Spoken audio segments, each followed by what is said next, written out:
We are a couple of minutes early, but welcome everyone. Welcome to Metta Musings and Mugs. And we are here with my very, very dear friend, Andrew Yeo. And we're just going to have a chat about everything that comes up. And most likely, that's right. Most likely will end up being spirituality, metaphysics, and all things in between. That's right. How are you, Andrew? Welcome.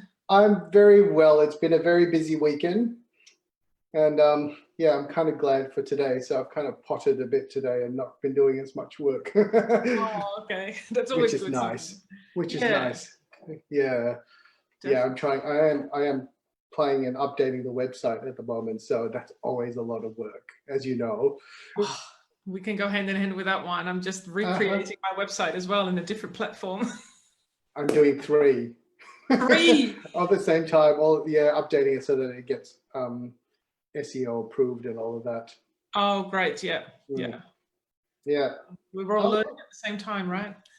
Yeah, we've got people coming on already. Oh, good. Fantastic. Hey, Michelle. Lovely to have you here. Good to see you. Wonderful, wonderful. Well, I hope everyone's got their mugs ready with their hot tea or whatever they're drinking tonight. I've got mine.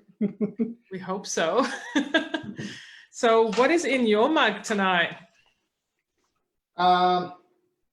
Tonight's something really nice and pink. Oh, yeah, it's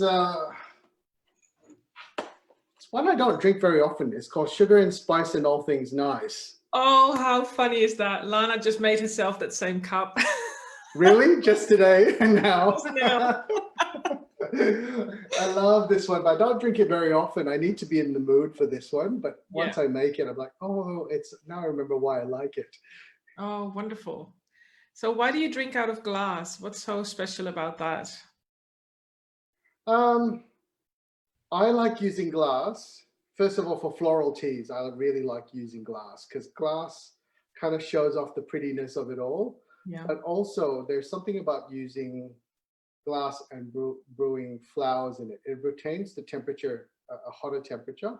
Mm-hmm. So it allows the brewing of flowers to work much better in fruits and stuff like that. So okay. I tend to use different teapots for different type of teas. Oh, wonderful. Because I can. Yeah, of course. That's awesome. I have this crazy huge collection of teapots. I can only imagine. Goodness me. Wow. Well, I'm drinking from my favorite orange cup with a beautiful tea holder made by Michelle, who's joined us tonight, and my beautiful intention spoon. I have all of that ready here, my intention spoon, my pointer, all in my little kit. Love it. Love it, love it. Fantastic. And I'm actually drinking lovely licorice. Oh, surprise, surprise.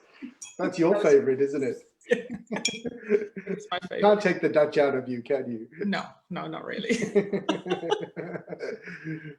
But the other one that's my favorite as well is We Are All One.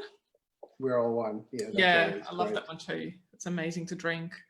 I think that one's lovely because that is such an energetic tea, that one. Yeah. That and It's Just Swell. Have you had It's Just Swell? I probably do. I have so many now. Yes. So for those who don't know, I am also from Teapot Teas, as well as the Spiritual Corp, as well as I am Andrew Yeo. That's why I've got 3 websites that I have to update all at the same time. Yeah. It's nuts. Yeah. Awesome. Yeah, I mean, people know that I love your teas because I always highlight them. Yeah. So I'm really in love with them because they have such a beautiful energy when you drink them. Yeah. And it really nurtures you from the inside out. From the inside out, yeah. And I'm just fascinated. I mean, you have explained this to me a few times already, and I've seen how you blend them together as well. But just for people who are watching today, it would be lovely if you could explain, how do you create your tea blends and what is so special about yours? So there is, Teapot Teas is all about the intention. It's all about the metaphysics as much as it is about taste and its therapeutic properties. And one of the things that my usual spiel is that this is an intentional tea therapeutically blended for taste. And what I mean by that is every flavor that we have, first of all, the room that we do our blending, our tea blending studio, is gridded with record keepers. And record keepers are little quartz crystals that have triangle faces on them that etched on each face. And they're known to keep the information from their Akashic records. And so, yeah, so I grid the room with 4 record keepers. So it keeps the intention of the blender. It also keeps the intention of each of the teas and what they're meant to be doing. On top of that, each of my flavors of teas are infused with a specific crystal. All the crystals that I use with the teas fit on the flower of life. Wow. And before they leave, they actually get a sound bath of crystal bowls as well. Oh, so fantastic. Yeah, it's a little bit fun. It's an interesting, it's a long drawn out process that has been well thought of to allow the healing properties as well as the flavors to meld together, join up, and nourish and feed the body, mind, and soul all at the same time. Because it's so important that we, how we say we eat with our eyes as well. So all of these different parts, we need to see it visually to be able to understand what it's all about, the colors, the taste, the smells, and then absorb that in and allow the healing properties to go within us. Yeah. Awesome. I love that. And it's actually amazing because when I went to your shop when you were still based here in Sydney, even when you walk in and you see all the teas in your cabinet and on the walls, that whole feeling of all of them together, it's just so amazing. You just don't want to leave. It's so nurturing and energizing and healing at the same time. It's just fantastic. Yeah, and that's one thing that I love. When I walk into my tea room, the first thing you get is this big hit of the smell of herbs and flowers, and and if I'm there blending all day, then there's flower petals. It's like, a potpourri has exploded in the room. and I'm always having to clean up because it's, there's stuff everywhere, but it's that tactileness that actually really excites me more than anything else. It's seeing this big bowl of petals. And that's why I love, like, sugar and spice is just so pretty. For those who haven't had it before, let's put it up to the camera that everyone can see. Yeah, wow. Yeah, it's like rose and cardamom with rose hips. What do you call it? Hibiscus, apple. So you've got the beautiful spice, the sweetness from the fruit, and then the floral that comes up from the rose and the petals that are in there. And yeah, for me, it's very nourishing. The crystal for it is sujolite. And when you think of sugar and spice and all things nice, you think of that nursery rhyme of, that nursery rhyme? Sugar and spice and all things nice. No. What are little boys made of? Was it slugs and snails and puppy dogs' tails? And what are little girls made of? Sugar and spice and all things nice. That was all. There you go. Okay. So that's where it comes from. Fantastic. Yeah, and I think that's what I really enjoy about about the teas and all that. I might start with an idea like sugar and spice from a fairy tale, or say, what was the other one? You and Me Equality. That was designed and blended for the marriage equality campaign. So and so when I thought of it, I thought I want a tea that's going to encompass the colors of the rainbow. So I chose herbs with those colors. Awesome. And then thought about the flavors that go with it and the energetics that go with it as well. So it was kind of fun playing with that. Yeah, exactly. Unique names as well. It's just, it is fun, especially when you have guests over. You ask, what tea would you like? And you open your cupboard and you see all the unusual names and people are just laughing. Yes, because something will always resonate with someone, you know. I've got one called Lemon Tart with a Heart. Yes. And I've got Sexual Energize for men and women. One is called Kiss Me on My Tulips, and the other one is Come to Bed Red. I didn't hear about that one yet. Have you not? No. Yeah, my tulips, we have that. Tart, we have it because it's Lana's favorite. Yeah, and I think that's what I love about it. It's just really fun, and it's really, you know, it's playful. Perfect. And I think with spirituality as well, people forget that we need to have that playfulness. Oh yeah. It's so important. Otherwise, you know, we're always in that heavy mindset of what do we need to manifest? What do we need to do? What do we need to create? And, you know, and that the old tale of you know, all work and no play makes Jack a dull boy. That is so true. Yeah, in our spirituality, we need to bring all of that together. We need that playfulness, you know, seeing things through I always talk about seeing things through the eyes of childlike wonder. It's such a big thing for me, because when you see, it's like having fresh eyes when you see through the eyes of a child. And spirituality is like that, you know, for people who always talk about, oh, how do I exercise my intuition? How do I make that, you know, how do I start being a medium, or how do I start being a psychic, you know? Be playful with it. The more playful you are, because let's face it, and you would know that, spirit has a funny way of communicating with us. Oh yeah. They are cheeky, they are funny, and the more we go into that resonance, into that energy, the more spirits are able, you know, spirit is able to communicate through us, with us. Yeah. And, you know, and I'm sure, you know, everyone has heard your story about, hello, can you hear me? Yeah.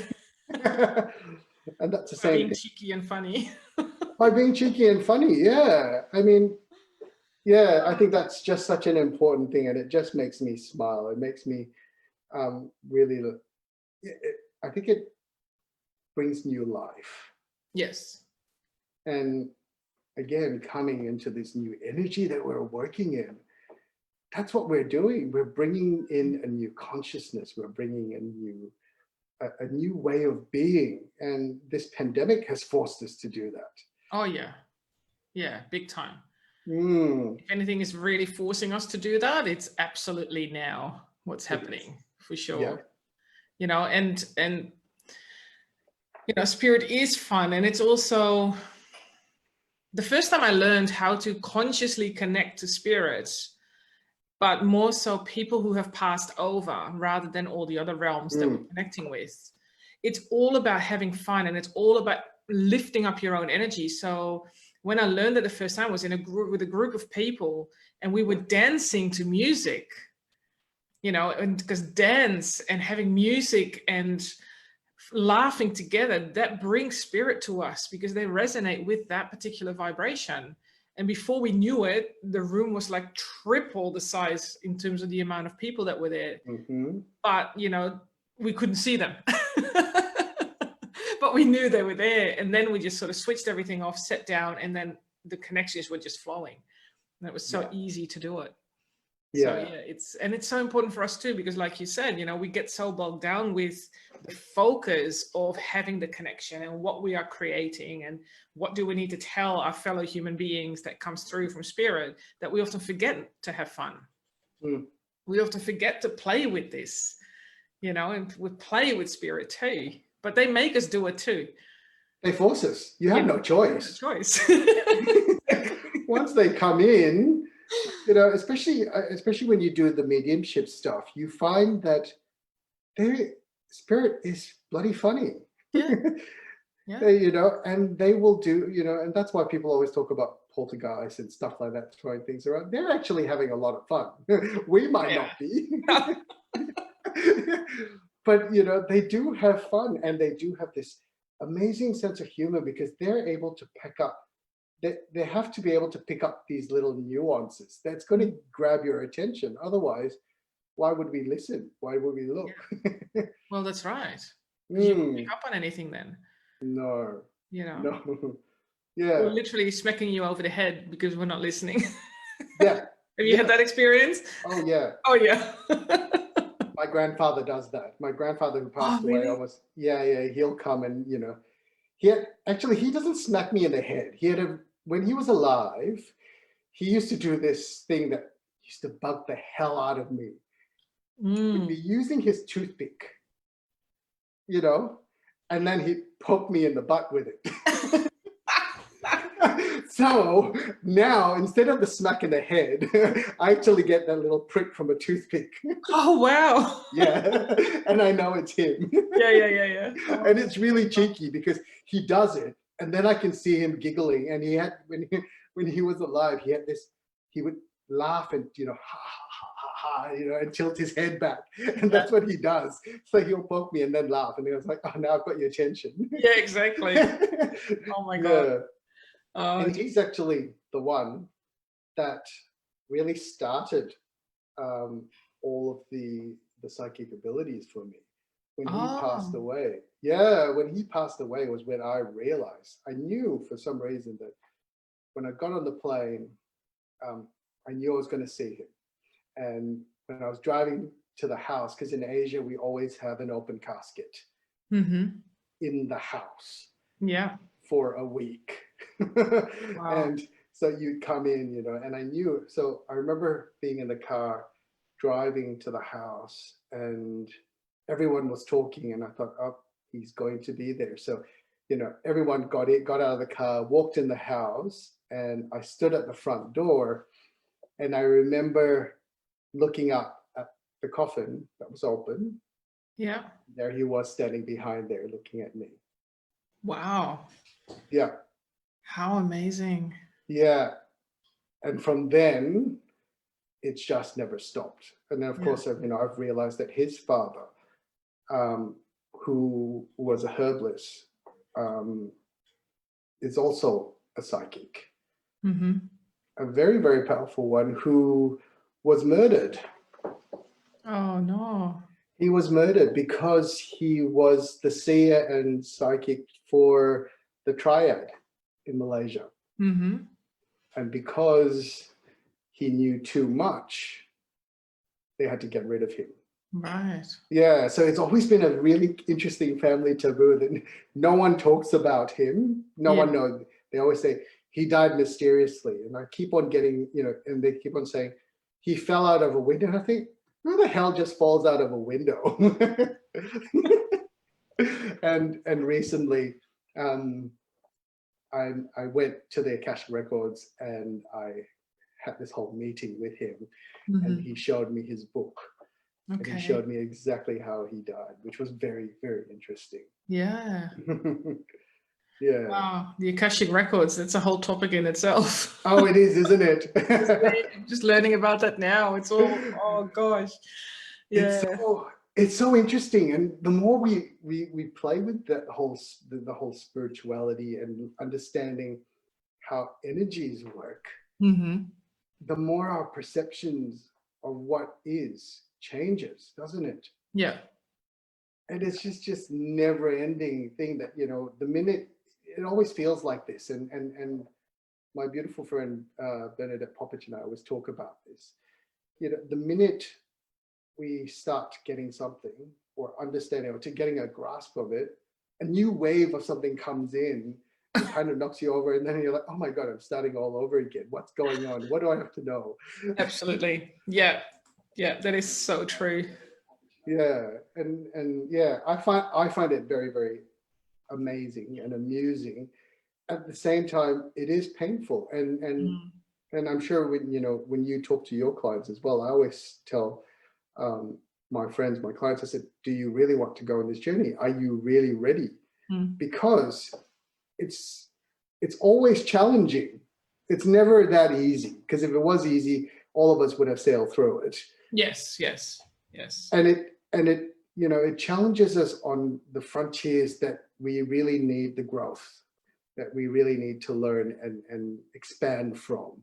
And so when it does come, you kind of think, oh my God, we're going through this again. How many layers of the onion can you peel back? And You know, how much more tears can you have peeling that back? I know. Sometimes it's also like, you know, when does it stop? Just give me one break, you know. Yeah. Let me just ease into this new thing or this new skill or this new knowing. But no, it's almost like, you know, it's just happening so quickly all the time. And especially now, it seems to have been speeding up even more so because of what's been happening around the world, and that we really need to start opening up and connecting more, that it's even faster, you know. Even faster. So, well, in the spirit world, there is no time, is there? No. And you know, you can be there for 5 minutes and it feels like you've been there for 10 years, you know, floating around, enjoying it. Yeah. And I think that's also, you know, in that is that danger where when you spend so much time there, what makes you want to come back? Because it's really nice there. I know, right? It's like, just leave me be. It's peaceful, it's quiet. No one argues with me. I'm always right. Well, my higher self is. Oh my goodness. Let me just have a quick look because there's a few people online. We've got Michelle, yes. She's acknowledging, so true. She had a real think for Andrew, you and me lately, but all the teas are amazingly awesome. My tea collection was the first box unpacked in the house. Awesome. Michelle has recently moved house, so that everyone knows, and hopefully everything went well. But yes, tea is one of the first things you unpack, part of your kitchen. Reno is online. Good morning, good afternoon, good evening from Holland. Welcome, welcome. Good to have you here.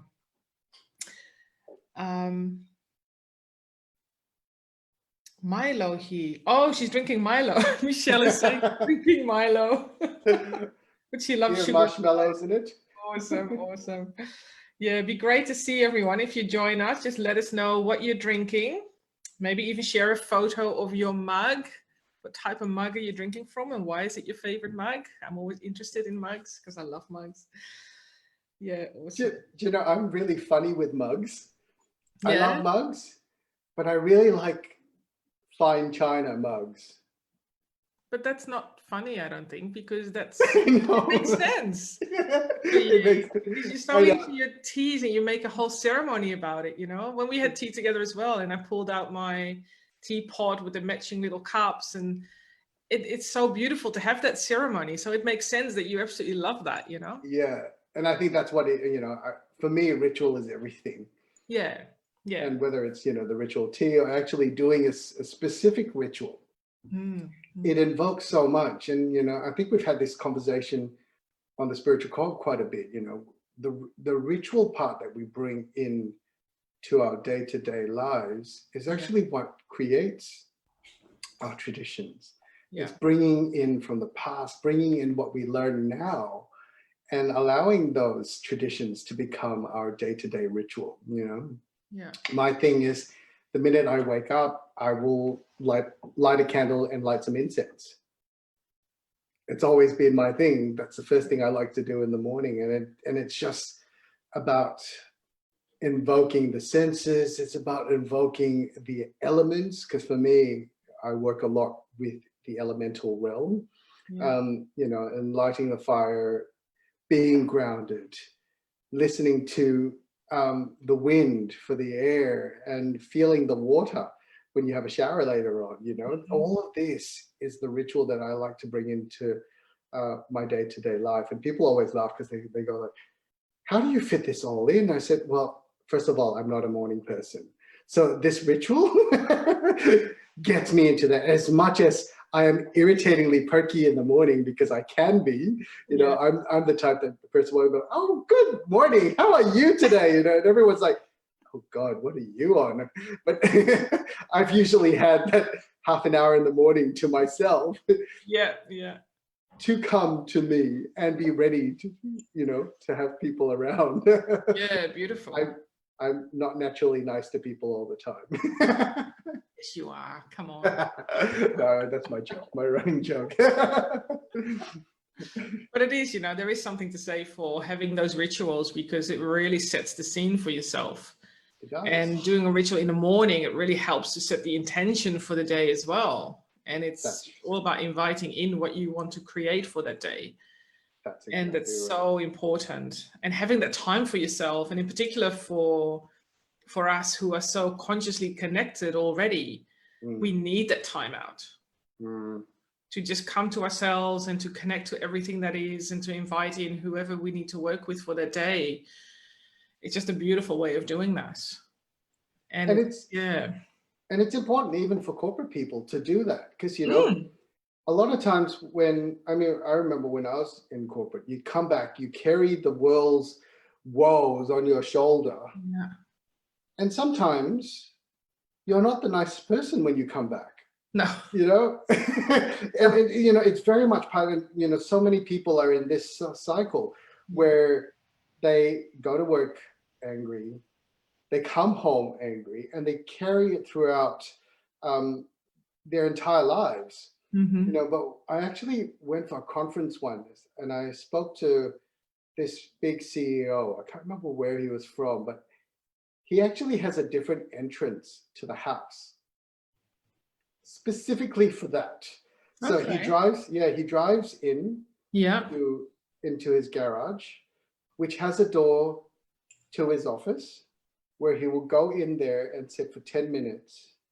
Then he'll go and have a shower, and then he'll come out and see the entire family. Yeah. Which is such an amazing thing for someone to be that conscious, to know that they need to change from the work mindset to the home base, you know, so that they can actually be present, to be with their family and not have to, you know, have that all in your head. I remember, because my dad's a workaholic, and he'd come back and he always had this perpetual frown on his forehead and it never left. You know, and I think about that, and I think, wow, that is actually, you know, it's such a lovely ritual to have, because it's not only him giving time for himself to settle in, but he's preparing himself to relax and be with the family and be present with the family. Yeah. Which I think it's amazing. And that's a beautiful way of doing that, because then you're really fully present, you know, and focused, and you don't bring work into the household. That's right. Because you let it, you know, especially when you have a shower specifically, then you just let all that go. Yes. You know, and that's just a beautiful way of doing it. I wish many, many more people would do that. Yeah. And I think this is why we are here as well. You know, we're here, especially people like you who still work in corporate, you know, kind of. Ish. I don't want to refer to it as corporate. I'm still working in a workplace 2 days a week, yes. But you're educating the new entrepreneurs. The new entrepreneurs who are going, you know, and that is going to be an important part of their thing, because as an entrepreneur, we live our work. Yes. You know, day, night. And for those people like, you know, like me, who work from home, and many people will resonate with that, you need to know how to switch off. And I know when Kane, my partner's not around, when he's in Sydney working, I can be on the computer all day from the minute I wake up, you know, and I'll have dinner with my bowl in front of the computer. And the last thing I do is switch off the computer and go to bed. Yeah. You know, I mean, it doesn't help that the computer has Netflix and everything else on it. No, it doesn't help that. That's beside the point. But it becomes, we forget that we need to find that balance. Yeah. And, you know, and learn how to switch off. Exactly. But that's even harder when you work from home, because you have everything at home, you know. I mean, I see it now with Lana, for example, because of the COVID, she's working from home now. And she has her office now at the dining table. The computer is always inside, even though we are in the living room. Whereas I'm usually quite, you know, firm, as in, I don't want workspace in the living room, because that's our relaxation, that's our sanctuary. But at the moment, that's just the way it is. and my workspace is in a separate room. So I can literally close the door and say, okay, that's it, time out. But if she's not working from home and comes home at 7, 8 o'clock at night, that's usually when I switch off. But then I often also just switch off, like I close my phone down, everything, and then I switch off and I'm there with Lana, because I need that time as well to settle in before I go to bed. So, and that's sort of my thing as well. And I've got my morning and my evening ritual. But that's more like when I go to bed, I have my evening ritual of thinking about what happened that was really great, being grateful for that. I always review what I've done that I felt I can improve on, and I make notes on that, and then I go to sleep. Oh, that's brilliant. Yeah. And sometimes it sort of depends on how I feel. I even ask Spirit to heal me in certain areas during the night when I sleep. So I give them permission to do that. So, because that to me always helps me to know that I've got their support, and I'm absolutely completely relaxed for them to do that as well. So, which is really beautiful. Actually, that's something I do quite a bit in the evenings as well, before I go to bed. I always ask if there are things that need to come in, any messages and information to come in during the night, because it kind of bypasses the lucid mind. Yeah. And the messages come clearer, because in the daytime we're thinking and we're like, oh, that just came in, and then we start analyzing it. But when it comes in the dream state, it comes in pure, it comes in clear. Yeah. And a lot of times we don't even need to know exactly what the message is. It registers, within our DNA, within our body. Yeah. That's right. Yeah, and then you find that the next day that you're actually getting into, you're doing stuff differently, because it's something has already sparked in there. It's kicked in. Now all it needs to do is for you to find that awareness, to be able to pick up on it and be conscious that, oh, this is what I'm doing. This is what Spirit has told me to do. And, and that's what, when people come for readings, they always go, I've been asking for signs, but I don't see the sign. And I look at them, I say, are you serious? It's like the sign has been smacking you in the head like 20,000 times. And then and you're not seeing it. I said, well, you might as well turn around, go walk against the wall and go knock your head a few more times until you get it. I said, it's the small nuances. People are expecting this giant epiphany that all of a sudden, they know how the entire world works. That's not the way Spirit talks to us. No. It's the little things, our little day-to-day life, that it's going to change the way we do things, change the way we are, that really, that's the difference. It's what we can do at the end of the day to make a difference, isn't it? And you become aware of, oh my God, I'm doing this differently all of a sudden. That's right. And it's, where did that come from, sort of thing. But those are the things that is being given to us. And sometimes when we do it more consciously, we can ask for a specific sign and say, if you are talking to me, or if I am doing that thing that you want me to do, can you send me a specific symbol or a song or a number or something like that, so that you are specific to Spirit, so that they can give you those symbols, because then it makes it more clear, in particular when you're still practicing this.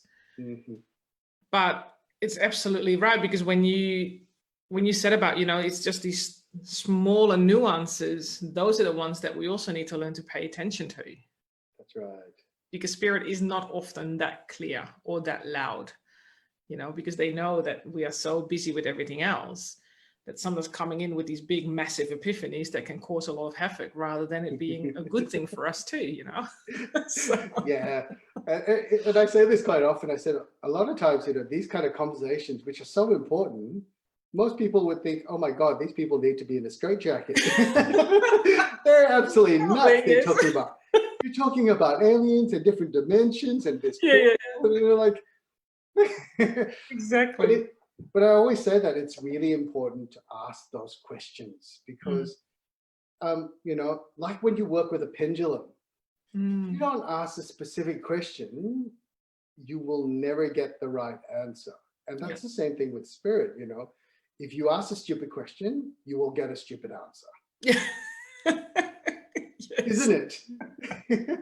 Because they're funny, and that, you know, if you do something stupid, they'll be like, oh, this deserves some fun. And they'll send you around that goose chase. And it's funny to them because you're running around in circles. Yeah. Or if you keep asking the same question. Yeah. And that's why I think, seriously, again, you need it again. Again, yeah. And it's like, there, we will just put that ball there again so that they can run into it. Again. Yeah, I just find it very amusing. And I think that's the thing as well.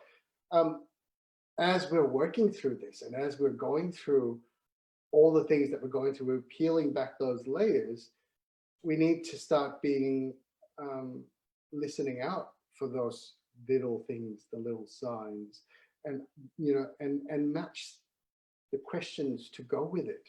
Because the clearer we are, and I think, you know, in business as well, the clearer we are with our mission, our vision, whatever it is, the more concise, you know, our projects are going to be. Absolutely. Yeah. And we need to bring that into our spirituality. And people just think, you know, oh, I'm just going to be airy fairy and say, oh, light and mung beans, and, you know, who wants raining mung beans? It's not the best tasting thing in the world. You know? let's have something that's going to be exactly. You know, why ask for mung beans when you can ask for apple pie and be apple pie that is nutritious? Yes, absolutely. Yeah. Yep. But that's the thing as well. But it's also probably because people don't necessarily understand it yet. No. You know, and I've especially learned from working with my clients, even when they start dabbling into meditation and they start working with those energies, and they just don't understand yet what that process is for them personally. Yeah. Because it's, again, sort of in a space for them, as in, I need to sit in a quiet corner. I need to be absolutely quiet. There can't be any noise around. You know, I have to sit in this position. I have to have my hands in this position. It might not work for you. You know, we can do it very differently. So you adjust and you ask for, this is what I would like to experience when I meditate. And then they will give it to you. They will help you do that as well. And when I say that, they go, oh, okay. So I can make changes to it. I can do it the way I want to. Absolutely. Absolutely. You know, and Spirit is happy to accommodate that for you, because they will know if you do it in the way that resonates with you, it's a lot easier for them to work with you as well. A lot easier for them to get the messages through and to help you along. So, yeah. Yeah, that's why I think it's also really important that people try and play with the different modalities, the different techniques of meditation, because, like you said, doesn't work with everyone, you know. No. Like some people just will never be able to sit still. Yeah. And and you know, a movement meditation, a walking meditation might be great, or even dancing might be fantastic. Absolutely. You know, that's, I found a lot of epiphanies when I was dancing a lot. So I used to teach salsa. Nice. And it was a time where I could really switch off. And they always say, the more you spin, it actually clears your third eye. Did you ever hear that? No. So if you look at the old Cypriot, you know, I don't know whether they're Cypriot, you know, the ones that wear the men who wear the dress and they spin and they spin.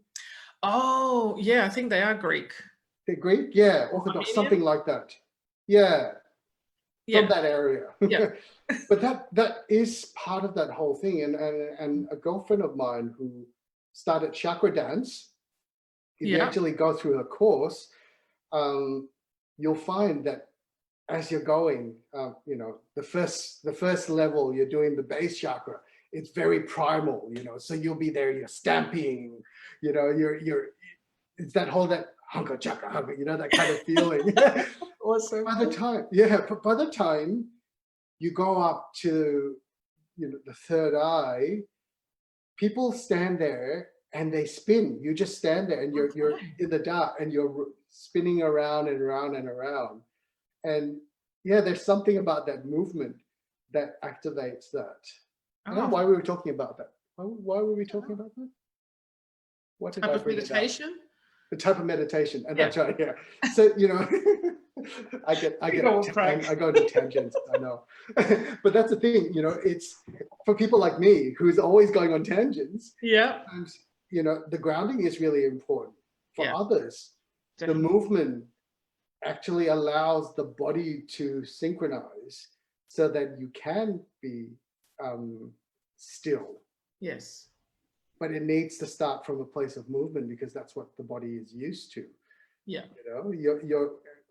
The whole day we spend in movement, in rhythm.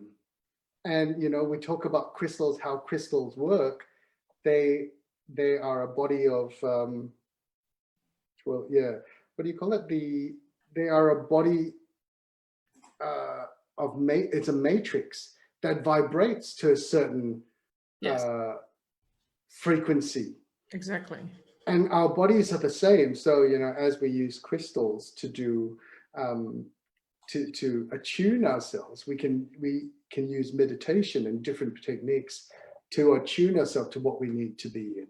Definitely. And that can be very personal and very different for each individual person as well, because your body has a slightly different vibration as well to those. That's right. So that's why I think it's so unique. Yeah, and I think that's the beauty of it all, is that we are all different. Yeah. And we all have our different ways, and there's no right or wrong, is there? No, not at all. Not at all. That's what I love about the spiritual world too. I'm just checking some of the comments here. We've got Caroline here. Hey, Caroline, how are you? Hello. She's very busy because she's just adopted a puppy who arrived yesterday or the day before yesterday.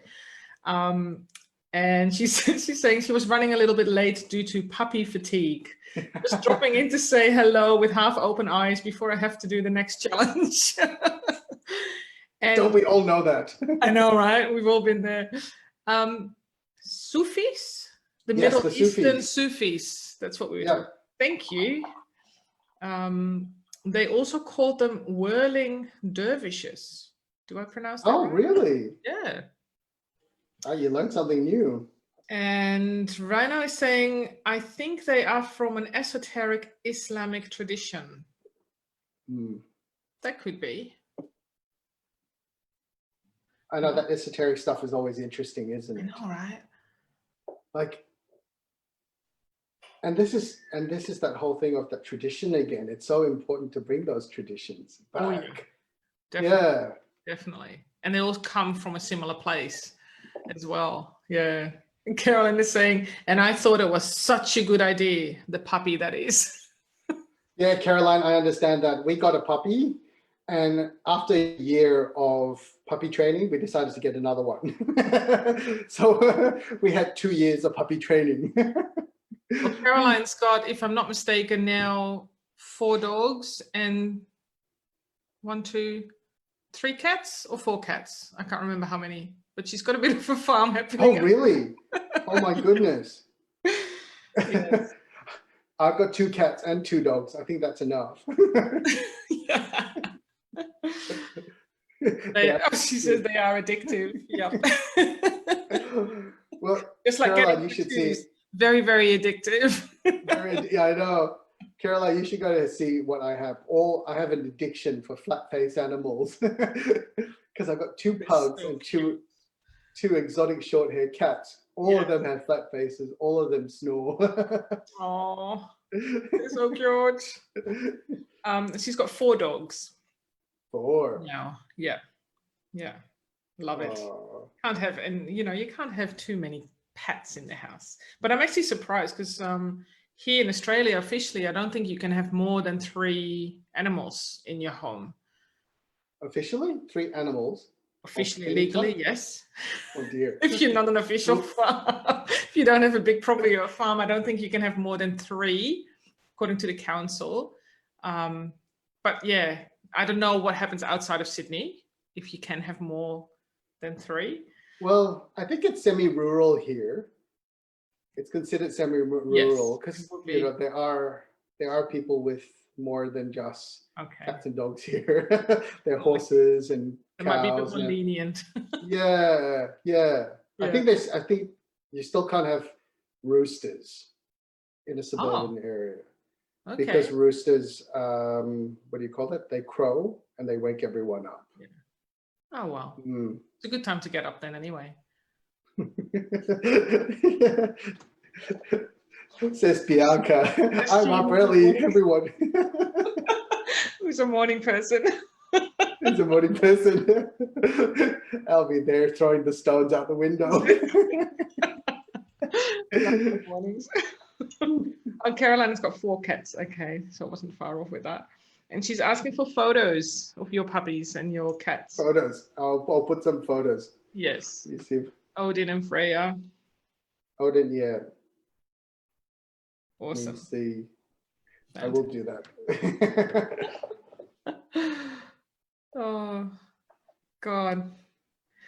We're getting ready for, having new dogs as well at end of this year, beginning of next year. So it is happening? Really good. Yeah, well, hopefully we find the right ones. We'll need to have a look around. Rescue sites and breeders, perhaps. And breeders, perhaps. Yeah, perhaps. If so, we need to find the right one, the ones that actually raise the dogs in the house and be ethical and all that stuff. Yeah. It's really hard. I mean, my first cat, Jasper, was a Persian chinchilla. Loved him to death. He was a very spiteful cat, but I loved him to death. And when he passed away, I was looking for it. Well, before he passed away, I already started looking because I know he was starting to fade. And I had Pudge. That's how I had Pudgy Bear. Okay. Yeah. So Pudgy came when I think Jasper was about 14 or just 13 or 14. And, it was hilarious because you had an old cat who was going a little bit senile and grumpy. Yeah. And then you've got the young one who kept on wanting to play with him. So poor Jasper would sit really high up and Pudge would sit at the bottom playing with his tail, will you play with me? But when Jasper passed away, I was looking for another cat to keep Pudge company. And we went through, I think I put down deposits for 4 different cats. Wow. I wanted a boy. First of all, I wanted a boy cat. I wanted an exotic short hair. And there were a few colors that I was looking for in particular.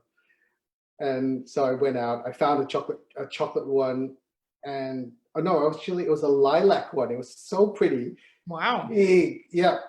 And the breeder calls up one day and goes, you know what? I'm really embarrassed. She's a girl, not a boy. So I went, okay, that's all right. So then I found another one, this orange tabby, and he was so gorgeous. He looked like Garfield. Oh, so cute. But the breeder would not let me go to the house. And I thought something was wrong. Something's not right here, Then I found out it was a kitten farm. Oh no. Yeah. So sad. Which then led to my little Winston, Winnie. He's actually named after Harry Winston because I couldn't afford the diamond. So I thought if I can't have a diamond, I'll have a grey cat instead. And when he arrived, I had a few different names for him, and nothing really fit. Nothing stuck. I had Phantom, I had Shadow. He's definitely a Winston. He's definitely a Winston, isn't he? Definitely a Winston. He's such a funny cat, that one. And for the first 3 months I had him, he wouldn't answer to anything. Wow. He wouldn't answer anything at all. And then one day, when you're on the toilet and you're in that alpha state and you're, that semi-lucid mind, from the periphery, I saw my old cat Jasper walk past. And then the next minute, he disappeared. And then Winston walks past. And I thought, oh my God, he's the reincarnation of Jasper. And so I just turned around and went, Jasper. And he turned around and looked at me. And from then he answered to Winnie. Wow. So he finally, okay. So he got you to figure out. Yeah, and all this time I thought he was deaf. I thought, oh my God, I've got a deaf cat. He can't hear me. He's going to get lost. But yeah, Winnie, so that's, and that's, I always talk about it because I was just, it's like he needed his soul to be recognized. Mm. Absolutely, no doubt. Similar personality. Yeah. I tried to do the whole litter quitter thing, on the toilet with the rings. Yeah. Jasper hated it. And he would pee on the side of the toilet just in spite. And Winnie started doing that. He refused to climb up and started doing it. It always makes me laugh, when they're so similar like that. But yeah, he's just one of the, hold on, let me get Winnie. Winnie. Oh, Winnie's so cute. Yeah, Caroline, absolutely. They will find you. You have to be patient. Oh, this is Winnie. Hello, Winnie. Hey. See, he's got the grumpiest face. Oh. He's also a little bit of a wanderer. He disappears. He's such a sweetheart. He is, isn't he? But he does have attitude. And he's the one, he is the one that will run away. So this, oops, there you go. Oh. On the keyboard. Yeah. Cats in particular, I love working with them because they're so particular and so much in their own power. When you connect with them, they bring so much wisdom, but at the same time, they can be extremely focused on what they need to bring you. And then they just go off in their own merry way. They're really in their own world. And if they don't want to do things, they won't do it either. If they don't want to connect or anything like that, they won't. Yeah.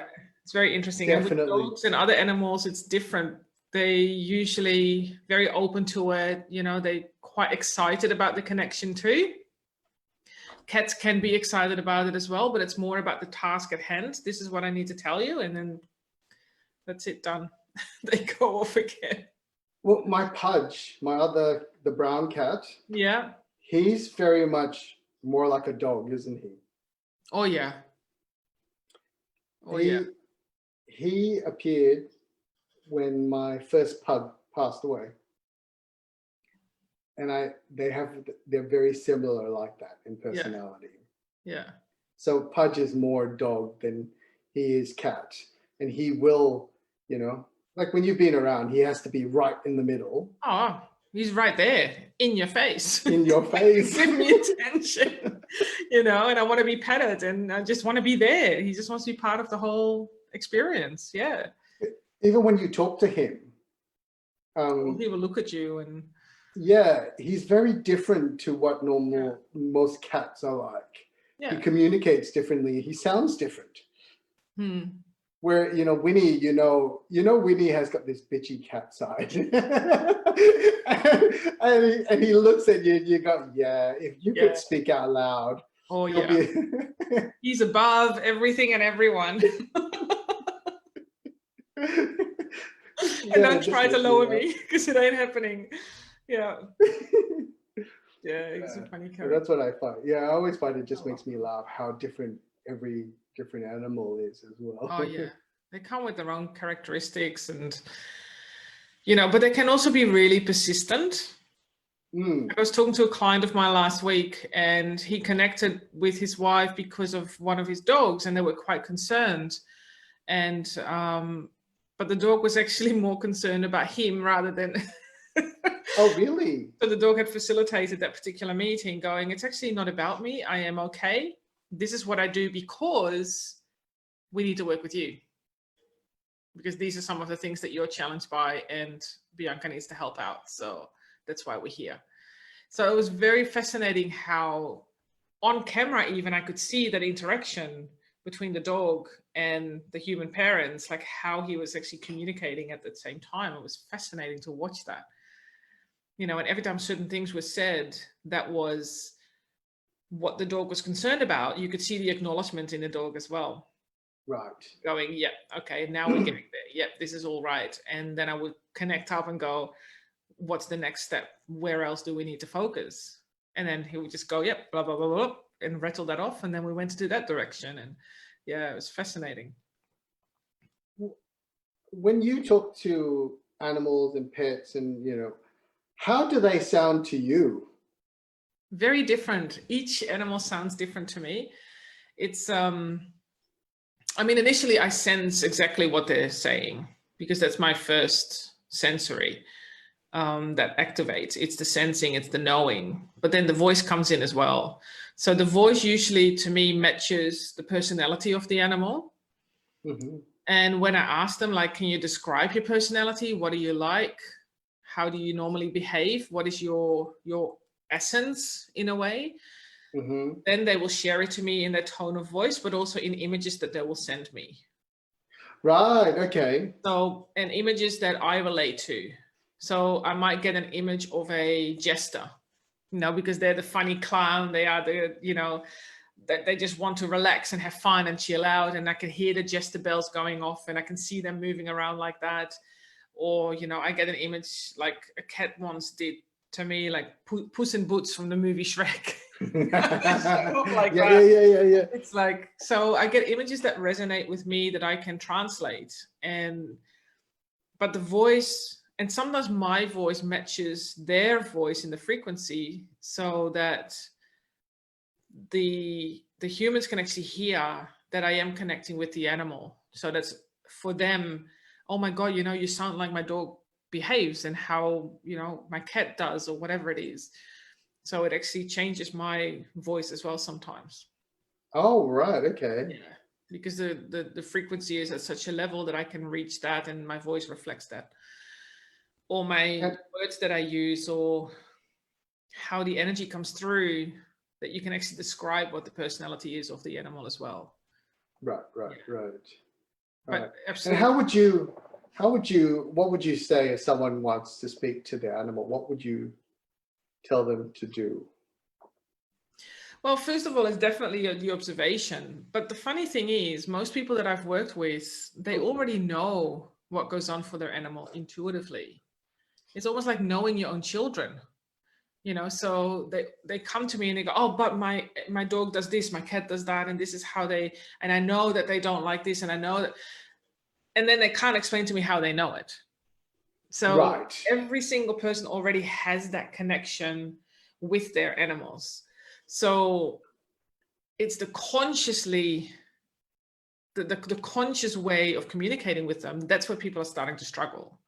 Right. You know, so it's almost like going into a meditation and lowering your human vibration, but leveling up your soul vibration. So you basically level up your energy, and that meets the energy level of your animal. And that's when you start to either hear, see, feel, sense what your animal is communicating to you. And that's all about you. I'm almost inclined to say, get out of your own way to open the communication to your animal. Yep. You know, it's literally that. And it's just being quiet. But to start off, it's usually observing what your animal is doing in terms of the behavior. Because when you do that, like you said, the example of being in the toilet, where you all of a sudden have that state of, I'm just open to everything and peripheral, everything is activated. Yeah. When you sit and you're in that silence and you start focusing on what your dog, cat, or bird is doing, you get yourself already in that state. And then all of a sudden you start to have that dialogue already. All of a sudden you intuitively know what is actually going on for them. And then you see that confirmed in their physical behavior as well.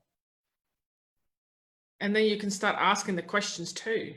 And often it's also through meditation, connecting to your own heart, open yourself up to yourself, to that beautiful love that you have. Open up to the love that you have for your animal, send that directly to them. And then you also have that frequency happening automatically. Yeah, and ask the questions, and whatever answers come in immediately, don't doubt those. Write them down somewhere, because those questions will come through. The answers will come through sometimes so quick that you don't even realize that they are, you know, the answers. Someone else has come to visit. Yeah. So this is Pudge. Hey. This is the old man of the house. Oh. He's 11 Hey, Baba. this year. Hey, Pudge. How you doing, mate? Still a little bit wheezy at the moment because it's getting cold. Yeah. Have they adapted to the new home? They love it. Yeah. Yeah, they've been absolutely comfortable. Pudge hasn't wanted to run out. But yeah, Pudge he's just so sweet. Yeah. He's like a rag doll, and you can carry him anyway, upside down, like a baby. And he just loves it. Look at him. Yeah. He's in heaven. So cute. Hey, puppy. Aww. And he'll stay like this. Yep. As long as he can be part of the experience for him. Experience. That's right. Yeah, absolutely. I had some puppy cuddles over the weekend. A friend came over on Friday with her dog. And then we went off to a friend's house. They had a dog as well. So I was like, yes. You need your Furby fix. I do. Came home completely covered in hair. Don't care. I know. I will be too. Exactly. Okay, let's see who else have joined us. Oh, we've got Michelle Komaniski. Hey, Michelle. Lovely to have you. And Matt Young is watching us as well. Welcome, welcome. Good to see you here. We're just talking about everything and anything spiritual and animals and whatever comes up. That's right. So, wonderful. Okay. I just wanted to ask everyone who's watching if you have any questions for us. Any questions for Andrew specifically or for me that you want to know? That'd be awesome. It is such an interesting time, isn't it? Like I keep saying that it's such an interesting time, but it just feels like this never-ending one after another. Yeah. That's been happening. I mean, it's been happening since way before December. And there's just this rolling feeling. But, I think we're also coming up to almost that 9-month period, isn't it? From what, October, November, December, January, February, March, April. Yeah, so we're in that 6 months period. We're almost coming to that full 9-month gestation, and I just think that there's a lot more that we need to be really, really spending that time looking inside right now. And I think, this is why all this is happening, is that we're being challenged to look within. We're being challenged to go into that inner child and see what that inner child needs to be nourished. And, animals are great like that as well. Connecting with animals, because they make you connect with that primal, with that inner child, and they give you a grounding that you don't get on a normal day, because they are already so grounded, isn't it? Absolutely. All the time. They are grounded, and they are very much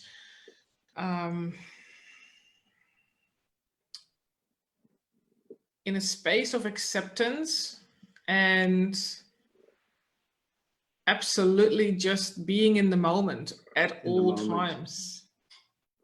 And that's so important for us right now as well, is that we are being forced to be in the moment. We are being forced to ground and not just connect to our inner child, but also connect to the higher being that we are, because we are a soul being in a human body, but there is so much more of us outside of this body too that we are still connected with. That's right. And that's what we are now being pushed into the direction of. So I'm just getting a download and all these images coming through. We're being pulled into a direction that gets us closer to that that soul being that we are, but more so that part of us that's outside of us at the moment. And that's what we need to start tapping into, because that part needs to come further into our human shell to have our hearts opened up so that we can connect to our inner child, so that we can hear our inner voice more, and that we are able to truly identify what we are meant to be doing from this point onwards. And that's why we've been put in this isolation. That's why this disease has come onto earth. And that's why we need to start listening to ourselves and everything that we are connected to. And that is so important to start doing it right now. And the only way to do it is the grounding.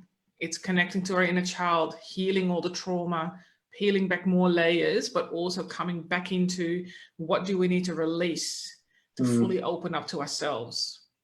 It's really about the awareness right now, isn't it? It's understanding what makes us tick. What is it we need to be doing? And, you know, as people are losing their jobs, and I know it's horrible, but it's also it's making them question, what can they do? What can they bring into their lives to bring more joy, more satisfaction? Because how many people are doing the hamster wheel thing and Groundhog Day thing? They're going round and round in circles, but never getting fully fulfilled. Yeah, exactly. And now we're being asked to see, you know, to ask the questions. What is it we are here for? What are we doing? What, you know, what is going to make me smile every single day? You know, and the people who are not realizing that haven't had that time to sit still because their lives has just been this perpetual running on the hamster wheel, they're the ones who are really struggling right now because they haven't actually learned to love themselves or love their own space. And I think that's one, if anyone's going to have a take home today, that is going to be a really good thing to understand, that now is the time to go inwards, to be able to learn to love your own company, learn to love yourself, learn to accept who you are for all your limitations and your shadow and, you know, all of that. Because we're just not love, light, and mung beings. We are, you know, and this is something that I always talk about, is that everything casts a shadow. And so do we. So if we do not accept the shadow, if we decide to hide the shadow, keep it under a table, you know, fold it up, wrap it up into a nice bento box and tuck it under the bed, we never actually truly understand who we are. Exactly. Yeah, exactly. And yeah, and it's important to bring all of those together and bring, you know, our light, our shade together. And as we bring that together, we're moving away from that whole duality, you know, and yeah, and that's why, you know, it's no longer about masculine or feminine or, you know, all of that, because all of us have both of that. We're on, you know, there's a spectrum, and we need to, somehow we, you know, tend to fall on each side. But when we can embrace both of them, we actually become fuller in our lives. Yeah. You know, when we can get in touch with the emotions, when we can get in touch with our masculinity and, you know, our ability to do all the other stuff. Yeah. It just makes us so more, you know, I mean, it just makes us more at one with ourselves, at one with everyone. Exactly. And at one, and I think the universe right now is telling us that we need to be at one with the universe as well and listen to what's going on. This is the correction process that is happening. This is the correction process that is allowing us to find ourselves. Exactly.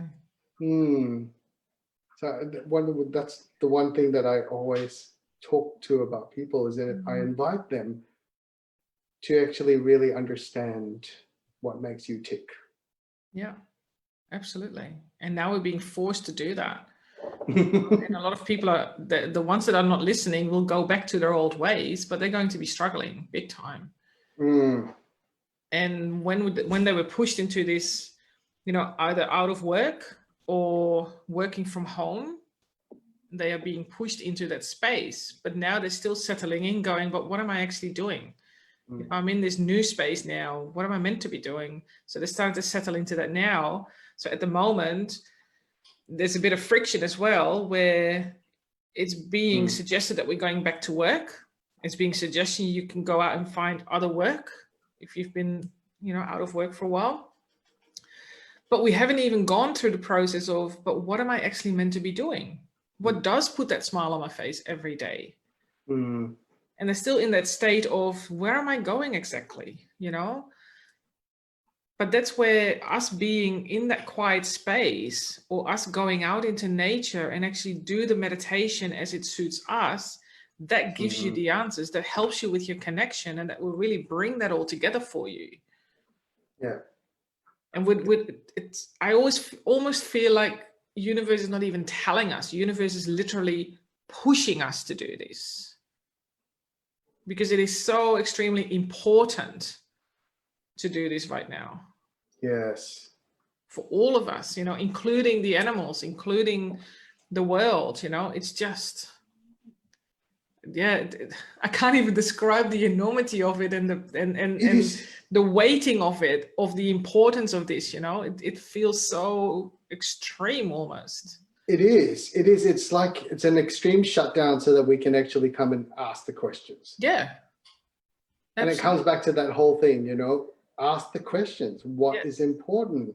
What is it that we need to fulfill ourselves? And if you keep on asking, oh, do I need a new car?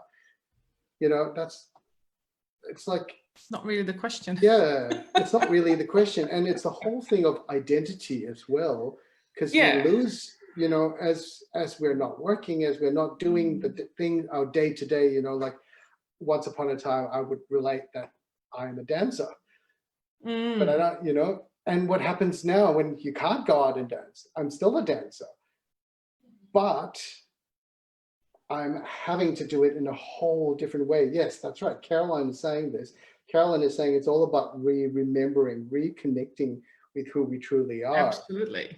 Yeah. And this is that time that is our, it's finding, it's rediscovering ourselves. Yeah. And that's the beauty of it, isn't it? That's right. She's also talking about that she thinks that the challenge is to reclaim the sacred masculine from patriarchy. The current extremes of expression around ego, control, power, and greed. And only then can we integrate the sacred masculine with the sacred feminine. So I agree totally with Andrew. And now is the time for the role models to step forth who embody this principle. Yeah. Yeah, and I mean, if you look at this, I think I've spoken about this in another of your lives. This masculine, feminine is so important that we embrace both of it. In the past, our greatest shamans have been, intersex, transgender. They've carried both of them, which allow them to walk on both sides, whether it's masculine, feminine, light or dark. Yeah. And it's allowed them to travel. And, and I always say tell people it's not about the black and white. It's about loving the gray. Yeah. And walking in that gray period, because, that actually carries both spectrums of it. And it allows you to see things, again, through different eyes. So like, in the beginning, we were talking about seeing things through childlike eyes. Yeah. This allows you to do that, and the unity consciousness. Yeah, that's exactly right. Absolutely. Yeah, beautiful. Yeah, for sure. Wow. Yeah. That's been interesting, and so I'm going to invite people to, if you're really looking at connecting with the inner child, working, Suzalite is a really great stone for that, and so is sugar and spice and all things nice, to bring that playfulness there. And and I think it's time that we start looking at is during this quiet time that we look at the traumas that have happened. Ask the questions: why have we come in? Why have we chosen the challenges that we've had, the parents that we've had, and what are the lessons we need to learn? We also need to realize that we are survivors. We have this amazing strength.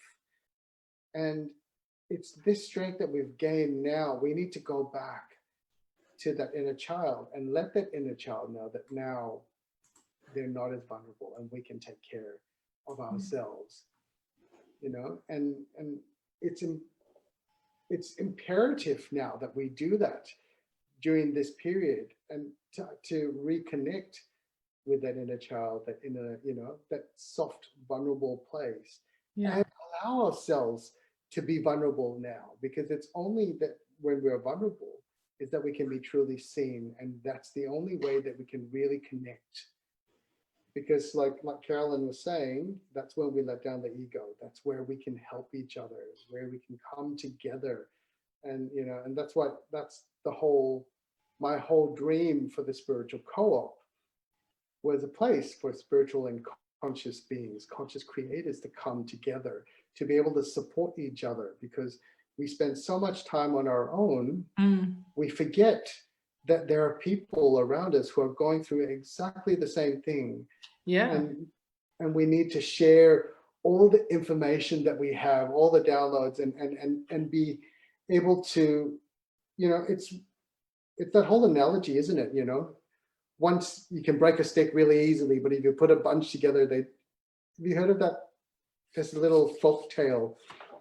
I don't remember what it's called, but if you have one stick, you can snap it really easily. But if you put 10 sticks together, you're much stronger. More strong, isn't it? Yeah, absolutely. Yeah. And this is that, you know, the conscious of bringing all our resources together makes us a stronger community, makes us individually stronger, because we know we've got people that have our backs. That will, you know, that will take care of us. And the same thing when I invited Mish as well as you onto the spiritual call, I knew that I couldn't do this all on my own, that it was too much. And once upon a time, I would have thought, I'm going to do this, whether I'm going to kill myself doing it. No, but that's not necessary. But it's not. And yeah, it's the era of collaboration. Yes, right, exactly. You know. And Caroline's also asking if you have a great tea for puppy management skills. I actually have a tea called No Time for the Blues. And I find that if I brew it up, I have a little pug infuser, which I sometimes fill it up with No Time for the Blues, and I put it in the dog's water bowl. It really helps calm them down, because a lot of times, you know, puppies are like just so excited, and they're also not used to their environment. So there's a little bit of anxiety that comes with that. And I find No Time for the Blues is really good for that. If you've got things like passion flower or lemon balm, you can infuse that in the dog's water, or use lemon balm chopped up into the food. It will really help. Okay, awesome. Yeah. Fantastic. We might want to put some of those comments in there as well, Andrew, afterwards. Yes. Also the stones that you've mentioned today. I will do. That might be of help. Yeah, fantastic. Wow, what a great conversation. I love it. I know. I kind of go on tangent to another tangent to another tangent. I think we've covered everything. I know, right? That's the beauty of it. That's why I thought I always want to keep this quite informal. We can just have that conversation and get everybody to join in, because that makes it really, just fascinating. And we talk about different things rather than just our businesses in that sense too. That's right. You know, and we have so many beautiful individuals here who come from many different backgrounds and places, and we are all here for our own reasons, and, you know, wanting to engage and collaborate even, and just learn and be inspired. So connect. Connect, you know, absolutely. We're so used to only talking on a computer nowadays, or on a phone, that a lot of times people forget the art of conversation.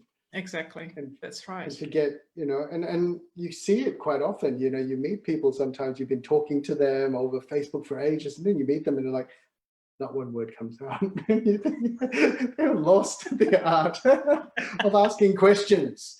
Yes. Yeah.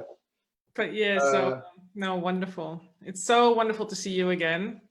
It is. And wonderful. I'm so happy that you're in a much better place than when you were last year. Oh, physically. I'm loving it. For you personally. Yeah, just amazing. It's wonderful to see you grow. Yeah, awesome. Thank you. Thank you. Well, you'll have to come and visit. Oh, we will. Yes. And I'll take you to this Aboriginal cave just around Awesome. Here. Yeah, it's 20,000 years old. Oh, wonderful. And it used to be a rock shelter where the cave begins, used to be the ocean level. So they would canoe and then paddle there. Oh. And right now there's a tree that grows right into the cave. It is an amazing place to be there. And there's also a water. Where is this? This is in Burrill, in Ulladulla, Caroline. Burrill Lake. And it's one of the oldest one besides Lake Mungo, Mungo National Park. This is one of the first, old rock shelters that are still existing. And it's amazing. It's about 3.5 hours or 3 hours south of Sydney. 3 hours out of Sydney, yes. Yeah, south on of the Sydney. coast. Yeah, because Caroline's from the UK, so I just wanted to clarify that. Yeah. Caroline used to Canberra. Yeah, Ulladulla. Yeah, she knows. There we go. Awesome. Yeah. So yeah, it's a lovely place to be able to connect with, and also connect, with the Yuin Nation here. The custodians of this land that we're on, because there's so much history that is here. Yeah. And the energies that happen. So we've got Pigeon House Mountain here, which is an interesting walk, full of sacred feminine. It's all women's business there. And then we've got the rock shelter, and I think there's also the castle. That's another place, but that's a 4-hour trek. Awesome. Love it. Well, we'll have to make it a very long weekend. Long trip, that's right. Now I can't wait, because the South Coast is one of my favorite places on earth, because a little bit further south from you in Batemans Bay, that's where I decided to move to Australia. Yeah. That's so it's got a very special place in my heart. So I can't wait to get out there again. The restrictions are being lifted more. Otherwise, we need to do like an official sort of letter thing that if we do get held back by the coppers, going, why are you traveling? Are you traveling essentially or unessentially? We go, well, we have a collaboration down south for business. That's exactly right. That's exactly right. I'll send you my letterhead. Exactly. Good idea. Well, thank you for having me on. You're so welcome. Thank you so much. It's been an absolute pleasure. Yes, it's always lovely. I mean, we've been talking about catching up, and this is great way to do it this way. I know, exactly. Absolutely. So if anyone is interested in connecting more with Andrew, he's actually on the Spiritual Co-op group, Teapot Teas, if you're interested in his teas. And yes, he posts the tea to your home. So that's really wonderful. Yes. And he's here in the group as well. So connect up, ask questions, work together, whatever you guys want to do. Yeah. And if you're looking for someone to speak or things like that, there is the I Am Andrew Yeo page as well. Oh, fantastic. That's right. Yeah. I'll put that down in the links. Wonderful. Hey, Delise, glad you could make it. We're just about to finish up, darling. So you'll have to watch the replay. All right, everybody, have a wonderful evening, afternoon, morning, wherever you are, and we'll see you again soon. Stay connected with love and grace. Bye for now. Bye. Now I need to end the Facebook Live, yeah? Yes. That's